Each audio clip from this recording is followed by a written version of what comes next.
This is my review of the MGMT album 11-11-11. It was released in 2022 and recorded in 2011.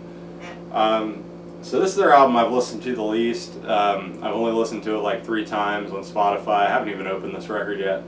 I just got it a couple weeks ago.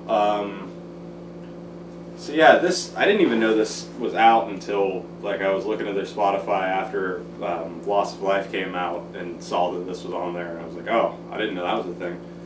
They didn't put it out on CD, so I kind of almost didn't buy it because I haven't really been able to listen to vinyl recently.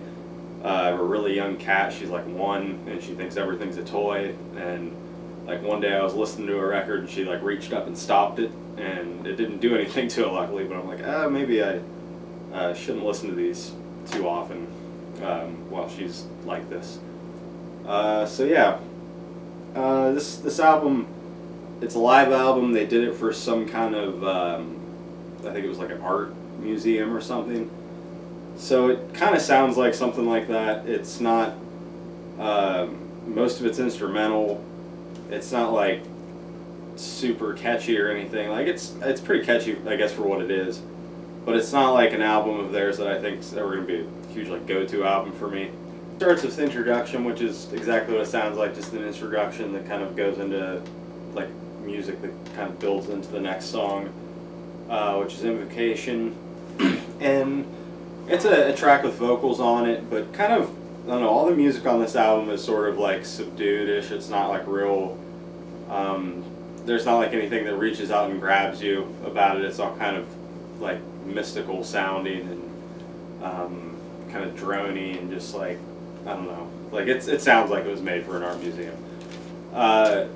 But I mean, it's fine. Like I don't have a problem with it or anything. It's just like it's not super memorable. The next track, Whistling Through the Graveyard, is an instrumental, and this one's actually really cool. One of my favorite things on here. I just think it's really catchy. It's got kind of like I don't know, they're playing something and it almost sounds like could be somebody whistling, but it's not, and that's just like kind of the main like part of it. But it's really cool, like that one a lot. The 4th track, Forest Elf, is another really cool instrumental, got some cool keyboard stuff. This is another one I really like. Just these 2 tracks right here, Whistle Through the Graveyard and Forest Elf, are definitely my favorite things on here, like by far.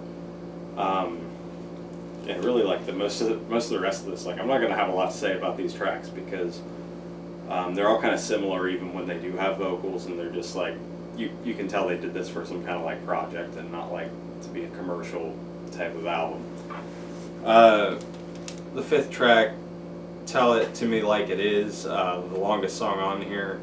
It's like 9 minutes. It's got vocals on it. They start about 2 minutes in, and they don't really like last for that long and for the rest of the song, but it's fine like while it's on, just not like super memorable or anything. The 6th track, I Am Not Your Home. This one is probably my favorite one with vocals on it. To me, I thought it sounded kind of like, I don't know, like a spaceship type of sound, but like a spaceship meets Aladdin. But pretty cool song. 7th track, Unfriend. Another instrumental that I thought was good, but it just kind of blends in with most of the other instrumentals on here. The 8th track, Who's Counting, another one with vocals, but it kind of just blends in with all the other ones that have come before. The 9th and 10th tracks are just kind of brief parts. There's Interlude, which is really just kind of more of a sounds, and then kind of brief reprise of Whistling Through the Graveyard, which is really good once again, even though it's shorter. And then the 11th track, Under the Porch, was kind of a slightly like more energetic instrumental, had some more like guitar in it. It was pretty good. Decent way to close the album and one of the more memorable tracks on here. So yeah, 11-11-11. It's, for what it is, it's good, but just don't like go into it expecting anything other than what it is, which is, you know, mostly instrumental music for some kind of art museum that they did. So, I mean, for that it's cool, and it does its thing, but it's not like their best thing. But but I would say it's worth checking out if you're like really into their stuff and really really curious to hear it. I mean, whistling through the graveyard and Forest Elf are really cool.